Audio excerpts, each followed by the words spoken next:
عليكم ورحمة الله وبركاته. بسم الله الرحمن الرحيم. الحمد لله رب العالمين، والصلاة والسلام على أشرف الأنبياء والمرسلين سيدنا ونبينا محمد وعلى آله وأصحابه أجمعين. اللهم صل على سيدنا محمد الفاتح لما أغلق والخاتم لما سبق ناصر الحق بالحق والهادي إلى صراطك المستقيم وعلى آله وصحبه حق قدره ومقداره العظيم. أشهد أن لا إله إلا الله وأشهد أن سيدنا محمدا عبده ورسوله لا نبي بعده. رب اشرح لي صدري ويسر لي أمري واحلل عقدة من لساني يفقهوا قولي. أما بعد، قال الشيخ المؤلف حفظه الله ونفعنا به وبعلومه في الدارين آمين. إلى أن قال روي أيضا من أدخل على مؤمن سرورا خلق الله من ذلك السرور 70,000 ملك yastaghfiruna lahu ila yaumil qiyamah. Menambahi keterangan yang kemarin, karena setiap mengaji itu tidak mungkin dilengkapi keterangannya. Sebab apa? Pertemuan kita itu sangat singkat, sedangkan keterangan para ulama itu banyak. Keterangan para ulama itu banyak, sehingga kita di dalam mengkaji suatu ilmu kita perlu bertahap. Ini membutuhkan apa? Memang mencari ilmu itu membutuhkan kesabaran dan juga waktu yang panjang.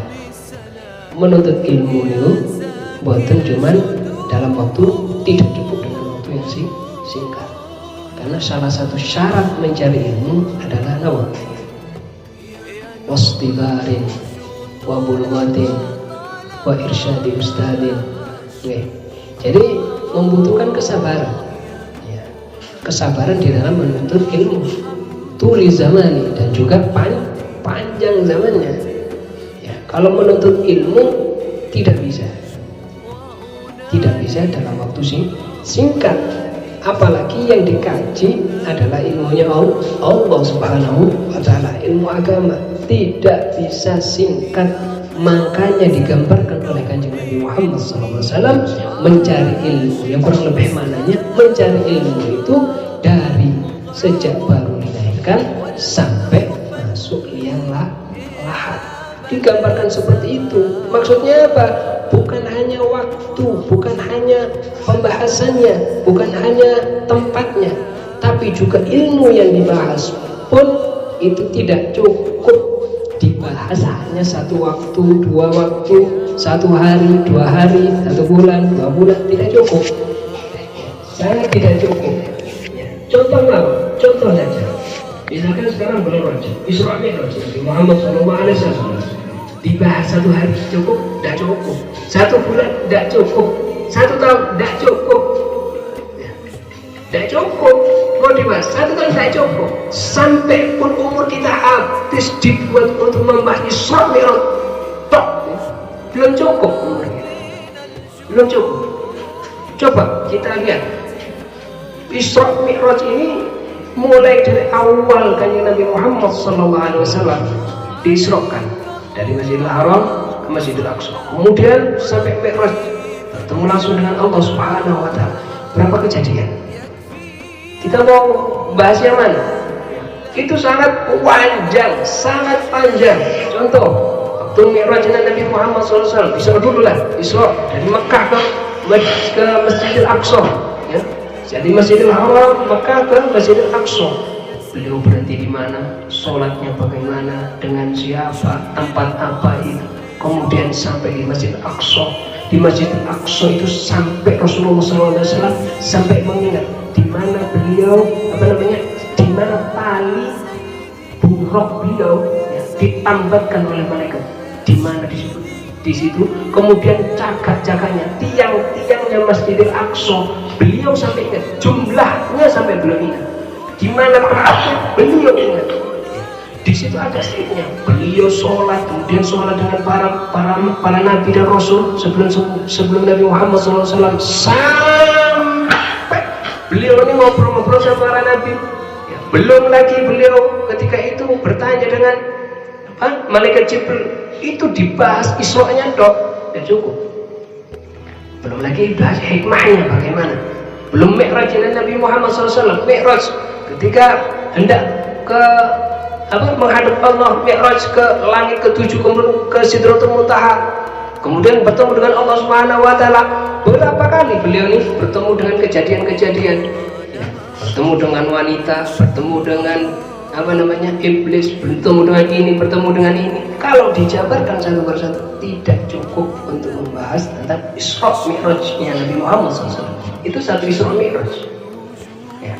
Belum membahas tentang ilmunya Allah Subhanahu wa taala yang diturunkan kepada Nabi Muhammad SAW. Sangat-sangat luas. Makanya diibaratkan ilmu manusia ini dikumpulkan jadi satu.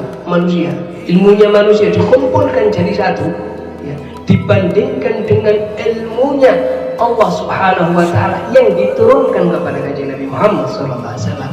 Ibarat lautan, kita bawa jarum, dicelupkan di laut, kemudian diangkat jarum itu, kemudian menetes satu tetesan air. Nah, ibarat satu tetesan air ini adalah ilmunya manusia seluruhnya. Lautan ini adalah lautan ilmunya Allah Subhanahu wa taala. Jadi satu tetes yang sangat kecil dibandingkan dengan lautan ilmunya Allah Subhanahu wa taala yang dikumpulkan kepada Kanjeng Nabi Muhammad SAW. Jadi tidak sangat luas. Makanya kalau membahas tentang dua ilmu harus bertahap. Belum lagi dikaitkan dengan yang hadir, yang mendengarkan. Ada kalanya dijelaskan satu kali langsung ingat, langsung diamalkan. Ada kalanya dijelaskan satu kali belum cukup, 2 kali perlu 2 kali, perlu 3 kali, perlu 4 kali. Nah, perlunya diulang-ulang ini adalah untuk agar supaya ilmu ini bukan hanya sekedar untuk bangga-banggaan, bukan hanya sekedar untuk pantas-pantasan, bukan, tapi untuk diamalkan sebagai bukti daripada cintanya kita kepada Kanjeng Nabi Muhammad SAW. Ilmu kemudian diamalkan. Nah, ini diriwayatkan bahwasanya man adkhala ala mu'minin sururan khalaqahu min dzalika surur 70,000 malakin yastaghfiruna lahu ila yaumil qiyamah. Kemarin sudah dibacakan bahwasanya siapa orang yang memberikan kebahagiaan, membahagiakan seorang muslim, maka Allah Subhanahu wa taala akan menciptakan 70.000 malaikat yang ditugaskan oleh Allah Subhanahu wa taala yastaghfiruna, memohonkan ampun lahu, bagi orang tersebut yang membahagiakan saudaranya sesama muslim ila yaumil qiyamah, sampai hari kiamat, walaupun orang tersebut sudah wafat. Ini salah satu daripada hikmahnya tersebut.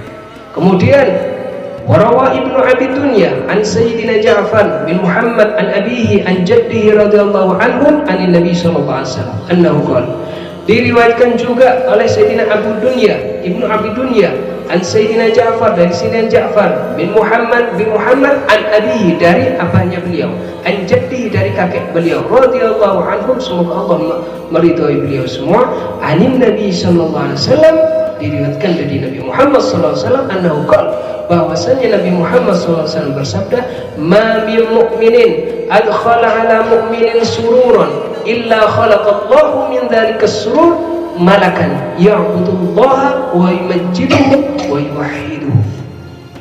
Tidaklah dari seorang muslim, seorang mukmin, umatnya Nabi Muhammad SAW, adkhala ala mu'minin sururan, yang membahagiakan hati sesama mukmin, illa khalaqallahu min dzalika surur, kecuali Allah Subhanahu wa taala akan menciptakan, mencipta salah seorang malaikat, ya'budullaha wa yumajjidu wa yuhidu, yang mana malaikat tersebut yang selalu beribadah kepada Allah Subhanahu wa taala dan memuji dan mengesahkan Allah Subhanahu wa taala. Fa idza sara al-mu'minun fi lahdihi ja'a as-surur alladhi adkhalahu alaihi. Nah, fa'idha shara mu'min fi lahdi, lantas apabila mukmin tersebut yang membahagiakan sesama muslim, saudaranya sesama muslim meninggal, kemudian masuk liang lahat fi lahdi, dia berada di dalam liang lahat ketika awal meninggal, ya. Seperti saudara kita yang barusan kita tahlil, yang tadi kita tahlil, ketika baru meninggal dunia dimasukkan di alam kubur, kemudian ditangkap, akhirnya apa? Sendirian di dalam alam barzah, di dalam lahatnya, di alam barzahnya sendirian. Akan tetapi apa? Ja'as surur alladhi adkhalahu alaihi, lantas Allah subhanahu wa ta'ala menyerupakan rasa bahagia yang dimasukkan ke dalam hati saudaranya sesama muslim, itu diserupakan oleh Allah subhanahu wa ta'ala menjadi makhluk. Jadi senang, rasa senang ini kan sesuatu yang bukan berbentuk seperti kita. Akan tetapi kalau kita sudah wafat, ada di alam barzah, akan ditampakkan, dirupakan wujudnya seperti makhluk seperti kita, ya. Rasa senang ya. As-surur. Kemudian fayaqulu lahu, lantas yang as-surur ini, ya, perasaan senang yang dimasukkan, yang sudah diberupakan sama Allah wujudnya seperti manusia tersebut, fayaqulu, berkata kepada si mayit ini yang sudah menyenangkan hatinya sesama muslim, amma ta'rifuni, apa engkau tahu aku? Wahai yang baru meninggal fulan, apa engkau tahu aku? Ya, kaget. Jadi di alam kubur ini kaget. Sebelum datang malaikat mungkar dan nakir, ini perasaan senang yang diserupakan oleh Allah, yang dilupakan oleh Allah seperti makhluk seperti kita, menemani di alam barzah, di alam kufur. Ama ta'rifuni, engkau apa enggak tahu sama aku? Katanya, ya. Fayaqul, lantas si mayit berkata, man anta? Siapa engkau? Ya, siapa engkau umur-umur ada di sini? Fayaqul, lantas si yang diserupakan sama Allah subhanahu wa ta'ala ini, ana surur, fayaqul ana as-surur alladhi adkhaltani ala fulan, aku ini adalah perasaan senang yang sudah engkau masukkan ke dalam hatinya si fulan, yang mana kemarin kau masih hidup, engkau membahagiakan si fulan. Ini satu diserupakan satu sama Allah.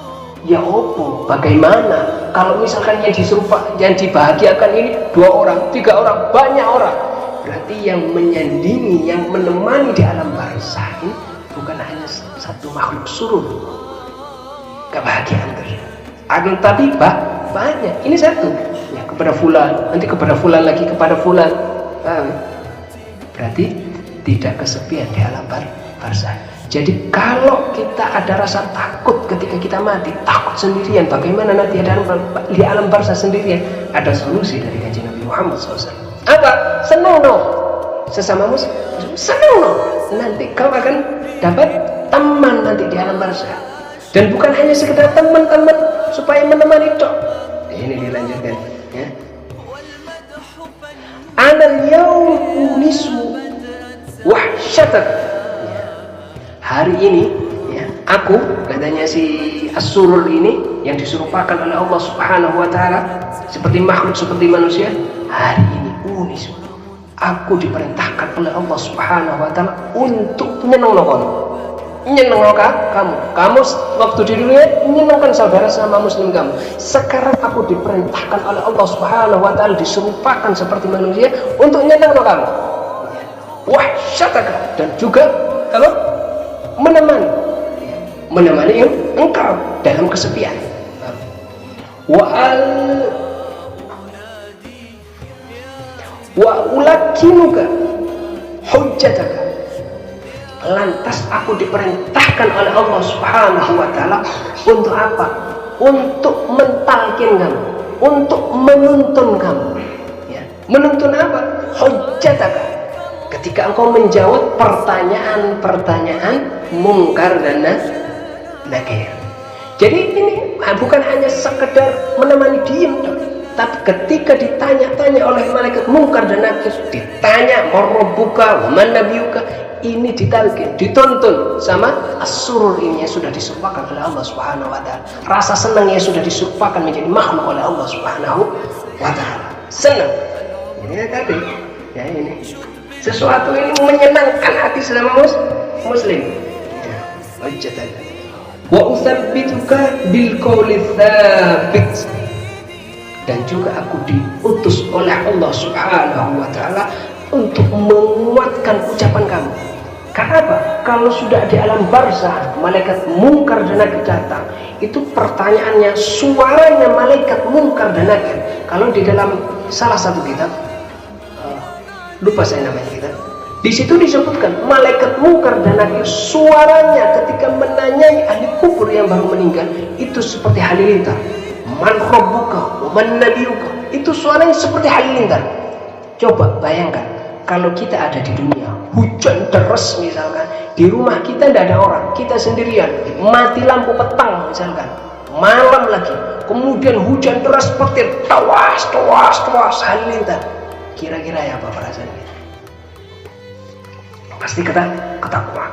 Nah seperti ini. Begitu juga orang yang ada di dalam kubur ketika awal kali masuk dalam liang lahat, seperti itu rasa ketakutannya luar biasa. Dan diutus sama Allah Subhanahu wa taala, perasaan senang yang sudah dimasukkan ke hatinya saudara sesama muslimnya diserupakan makhluk untuk menemaninya, dan juga diutus oleh Allah Subhanahu wa taala untuk mentalkin, menguatkan agar supaya ketika ditanya oleh malaikat mungkar dan nakir bisa menjawab dengan tenang. Ya.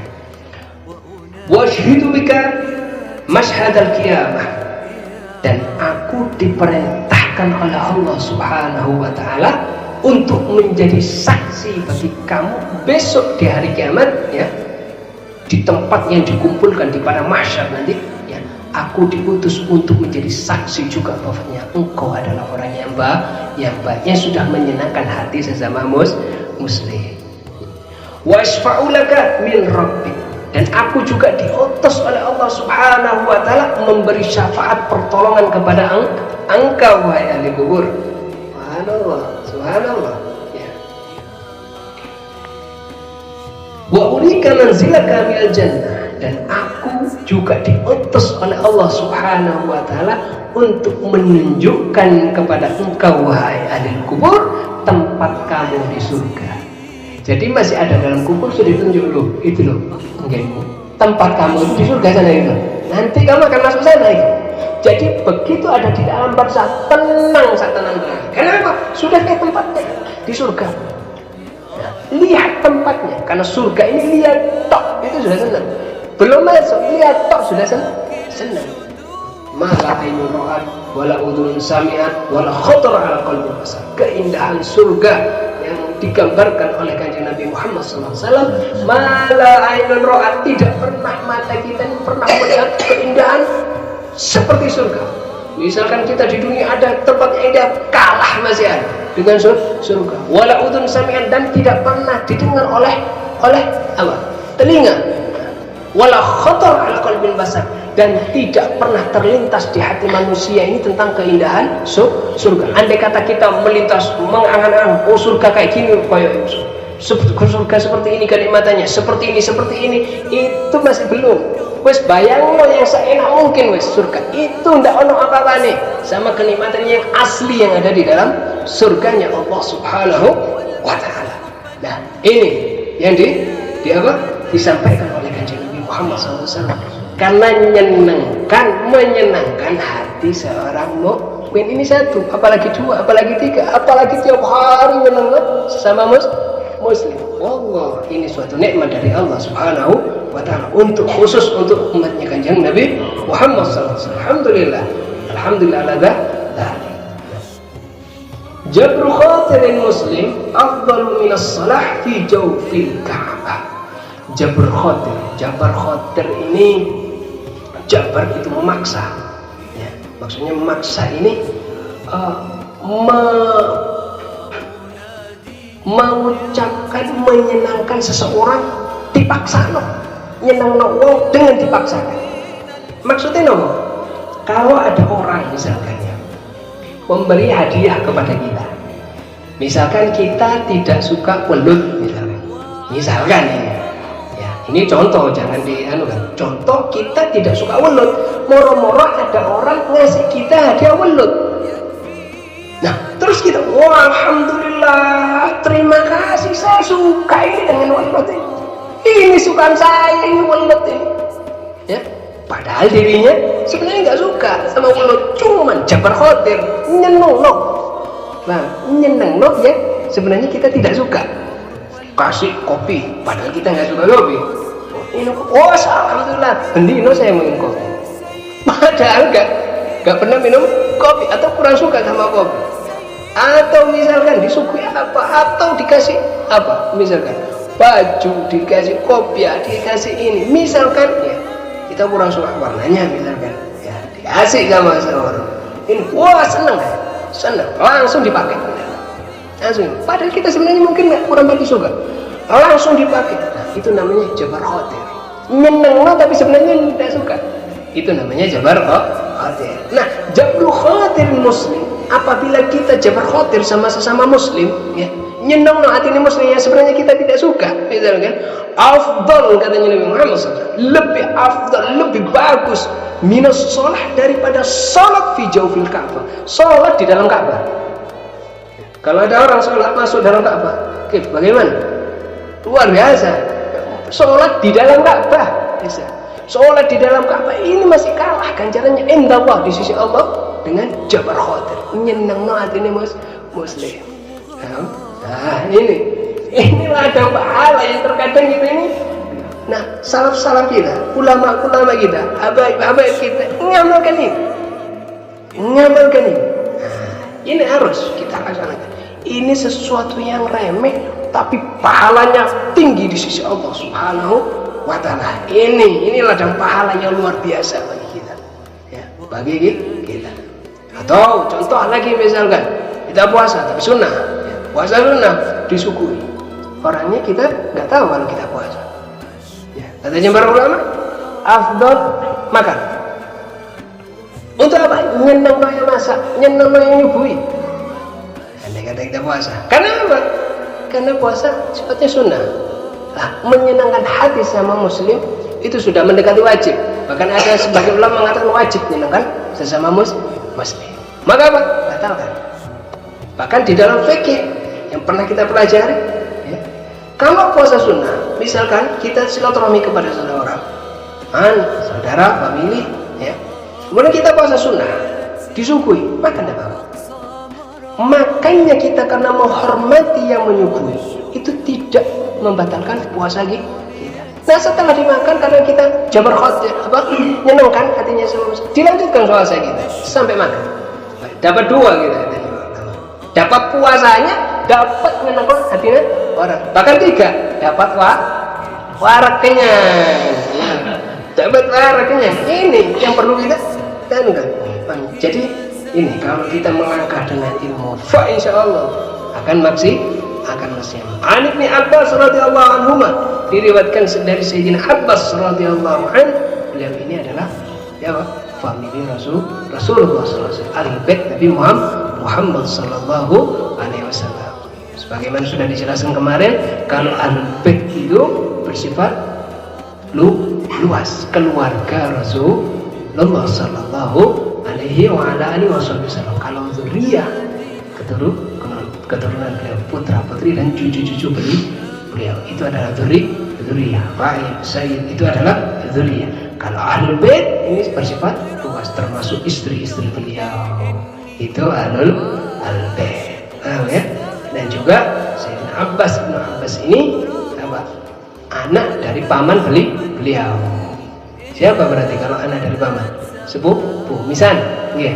Nah, ini termasuk juga al-bait Nabi Muhammad SAW yang tidak boleh menerima sedekah dan juga tidak boleh menerima zakat. Makanya katanya para ulama, ketika memberikan sesuatu kepada dzurriyyah Nabi Muhammad, kepada al-bait Nabi Muhammad SAW, kita niat ya hadiah. Tahabu katanya Rasulullah SAW. Oh, kama qala Rasulullah SAW. Saling memberi hadiahlah kalian, agar supaya tumbuh rasa cinta, senang di antara Kita mendapatkan sesuatu dari orang lain, misalkan kita juga berusaha apa yang bisa kita kasihkan, saling memberi hadiah ya, sesuai dengan kemampuan kita. Anna Rasulullah sallallahu alaihi wasallam bahwasanya Nabi Muhammad sallallahu alaihi wasallam bersabda, inna ahabbal a'mal ila Allah taala ba'dal fara'id idkhalus surur 'alal muslim. Sesungguhnya di antara amal-amal yang paling disukai oleh Allah Subhanahu wa taala ba'dal fara'id, setelah sholat 5 waktu, idkhalus surur 'alal muslim, memasukkan, menyenangkan hatinya sesama muslim. Wa idza kana hadza bil muslim wa kaifa bil walidain. Ini adalah apa? Menyenangkan sesama muslim. Bagaimana kalau menyenangkan orang tua kita, kedua orang tua kita, menyenangkan guru kita.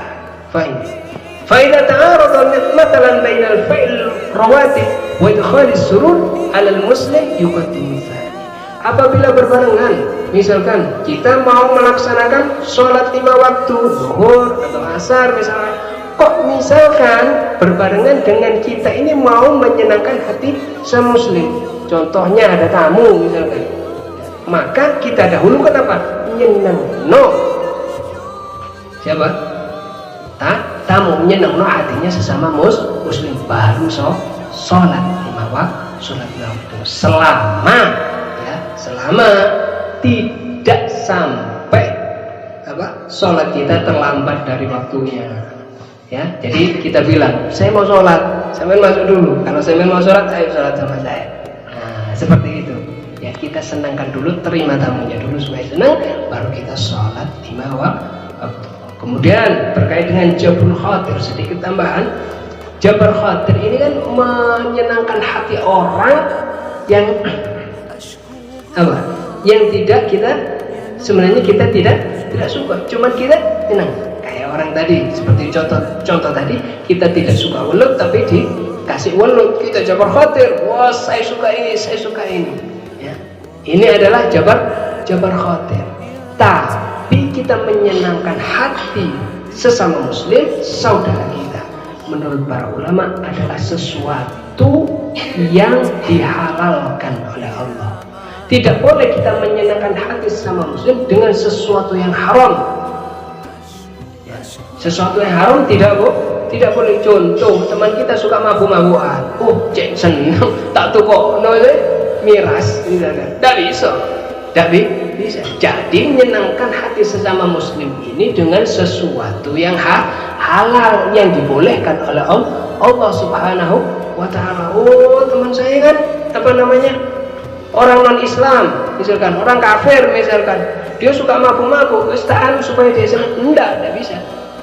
Tidak boleh menyenangkan dengan sesuatu yang diharamkan oleh Allah Subhanahu wa ta'ala. Lebih-lebih semua agama ini tidak membolehkan untuk minuman keras, mabuk-mabukan. Tidak ada satu agama pun yang membolehkan minuman keras. Tidak ada satu agama pun. Ya, kita tidak boleh menyenangkan hati seseorang ini dengan sesuatu yang diharamkan oleh Allah Subhanahu wa ta'ala. Kemudian ada pertanyaan terkadang, bagaimana kalau misalkan dengan sesuatu yang makruh? Sesuatu yang makruh itu tadi haram. Yang pertama halal, yang kedua dengan sesuatu yang haram tidak boleh. Nah, bagaimana dengan makruh? Nah, kalau berkaitan dengan makruh, katanya para ulama, itu usahakan jangan di depan orang lain. Contoh, misalkan ada seseorang, makruh itu banyak, bukan hanya rokok. Kadang kita kalau ngomong makruh itu hanya rokok. Nah, ya. Karena rokok sendiri ada dua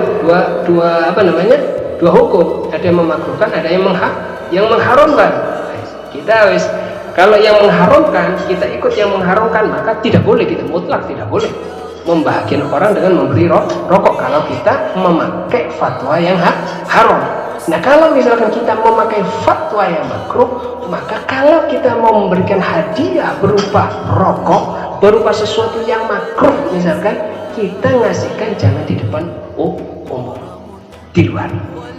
Termasuk juga kalau kita melakukan kemakruhan kita ngerokok, jangan di depan umum. Itu akhlak orang sepuh dahulu agar supaya tidak dicontoh dengan anak-anak dan cucu-cucu mereka. Paham ya? Jadi kalau kita membagikan saudara sesama muslim ini harus dengan sesuatu yang halal ya. Kalau dengan sesuatu yang haram mutlak tidak boleh. Kalau dengan sesuatu yang makruh kita tidak boleh di depan wallahu a'lam bissawab. Semoga kita bisa mengamalkan sedikit demi sedikit apa-apa yang sudah disampaikan oleh Kanjeng Nabi Muhammad SAW, dan semoga kita termasuk dari umat Nabi Muhammad SAW yang dibanggakan oleh Kanjeng Nabi Muhammad SAW, disambut oleh Kanjeng Nabi Muhammad SAW, dikumpulkan besok dengan Kanjeng Nabi Muhammad SAW dan keluarga beliau di surga Allah Subhanahu wa Ta'ala. Ala hadhihi niyyah wa bi kulli niyyatin shalihah wa ala alihi wa Nabi Muhammad sallallahu alaihi wasallam bi sirril